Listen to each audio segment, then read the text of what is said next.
Welcome friends, বন্ধুরা ABT test পেপারের page নম্বর 134-এ একটা গুরুত্বপূর্ণ রিপোর্ট রাইটিং আছে। দার্জিলিংয়ে ল্যান্ডস্লাইড, ভূমিধসের উপর রিপোর্ট রাইটিং 100 ওয়ার্ডের মধ্যে কীভাবে লিখবে আজকের ভিডিওতে আলোচনা করবো সহজভাবে, একবার দেখলেই হয়ে যাবে। চলো শুরু করি। তাহলে প্রথমে হেডিং কি দেব?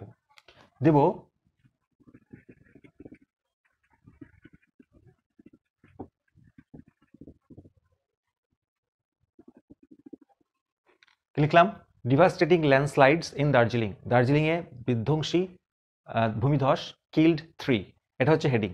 তারপরে আমাদের যেটা করতে হবে, বাই আ স্টাফ রিপোর্টার, হয়ে গেল। এবার এখানে আমরা কি করে শুরু করব? প্রথমে প্লেস, কোথায় ঘটনাটা ঘটেছে।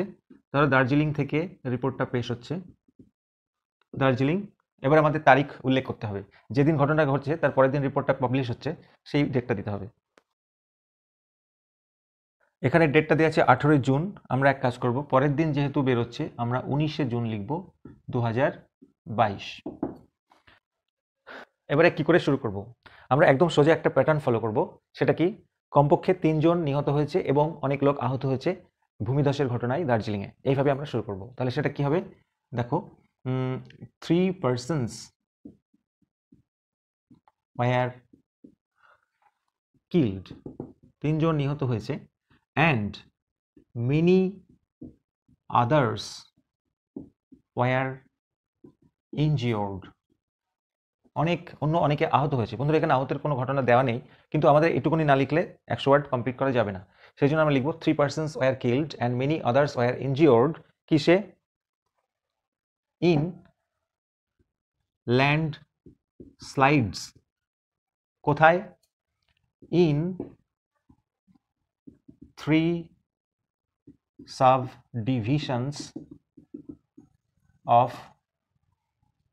দার্জিলিং ডিস্ট্রিক্টস।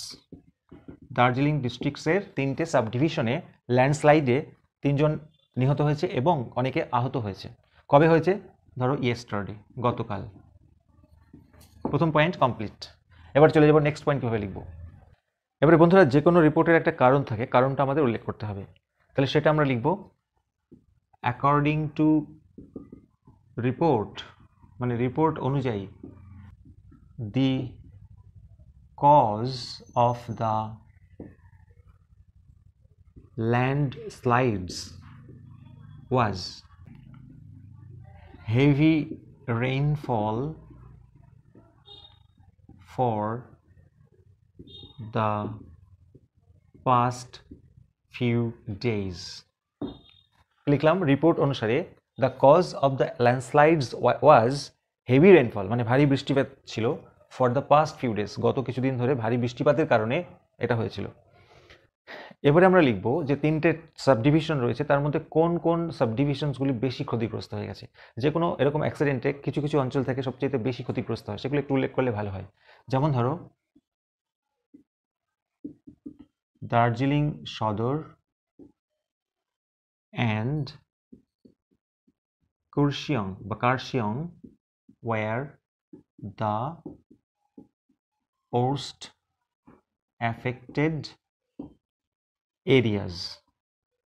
অর্থাৎ এই দুটো জায়গা সবচেয়ে বেশি ক্ষতিগ্রস্ত হয়েছিল। তা এই হচ্ছে বন্ধুরা প্রথম প্যারাগ্রাফ। পরের প্যারাগ্রাফে আমরা লিখব রেস্কিউ অপারেশন কি হলো, কি কি ক্ষয়ক্ষতি হয়েছে সেগুলো লিখব। প্যারা চেঞ্জ করে লেখো দি administration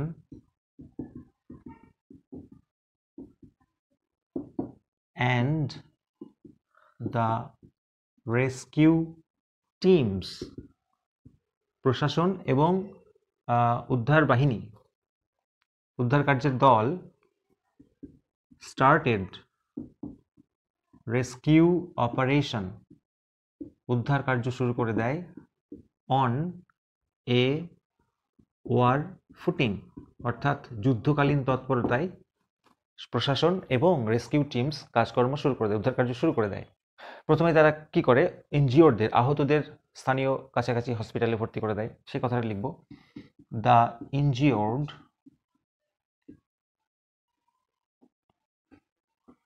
were immediately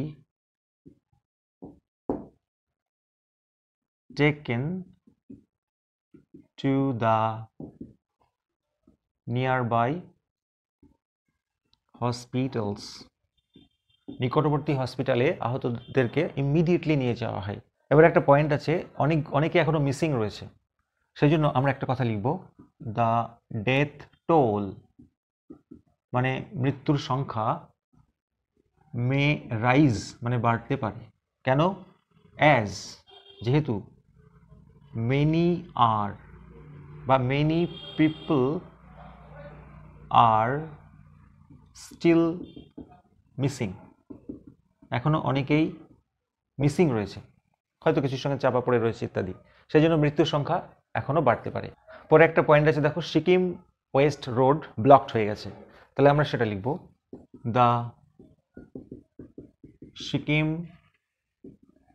West road was completely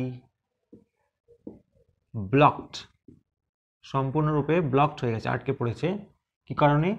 due to the landslides, ভূমিধসের কারণে এই রাস্তাটি সম্পূর্ণরূপে ব্লকড হয়ে গেছে। আর ব্লক হলে কি হয়? কমিউনিকেশন সিস্টেমটা বিচ্ছিন্ন হয়ে যায়, সেই জন্য আমরা লিখব, দ্য কমিউনিকেশন সিস্টেম, অর্থাৎ যোগাযোগ ব্যবস্থা, ওয়াজ ডিসরাপ্টেড মানে বিচ্ছিন্ন হয়ে পড়েছে। আর এই বিচ্ছিন্ন হওয়ার কারণে কি হয়? অনেক টুরিস্ট দেখবে আটকে পড়ে যায়, সেই জন্য আমরা একটা কথা লিখব, অ্যাজ এ রেজাল্ট, ফলে মেনি টুরিস্টস ওয়ার স্ট্র্যান্ডেড, অর্থাৎ অসহায় অবস্থায় আটকে পড়েছে অনেক টুরিস্টস। এই হচ্ছে ফ্যাক্ট। এবারে লাস্ট প্যারাতে আমাদের লিখতে হবে যে গভর্নমেন্ট কী কী পদক্ষেপ নিয়েছে, অর্থাৎ ক্ষয়ক্ষতি কী কী ঘোষণা করেছে, এটা লেখা আছে। কি লিখেছে? লিখব, the West Bengal government declared মানে ঘোষণা করেছে, ডিক্লেয়ার্ড, কি ডিক্লেয়ার করেছে? আ কম্পেনসেশন, একটি ক্ষতিপূরণ। কত টাকা উল্লেখ করা নেই, তুমি এটা বানিয়ে দিতে পারো। কম্পেনসেশন অফ ₹2 লাখ, কাদের জন্য? For the families of the dead বা ডিসিজড, যে কোনো একটা লিখতে হবে, দুটোর মানেই মৃতদের পরিবারের জন্য 2 লক্ষ টাকা করে ঘোষণা করেছে। অ্যান্ড ₹50,000 ফর দ্য ইনজিওর্ড, আহতদের জন্য। এই হচ্ছে কি বন্ধুরা রিপোর্ট, একদম 100 ওয়ার্ডের মধ্যে লেখা হলো। আশা করছি তোমাদের বুঝতে কোনো অসুবিধা হয়নি। কমেন্টে জানিও কেমন লাগলো, আর ভিডিওটি লাইক করো, চ্যানেল নতুন হলে সাবস্ক্রাইব করতে ভুলো না। Thank you so much.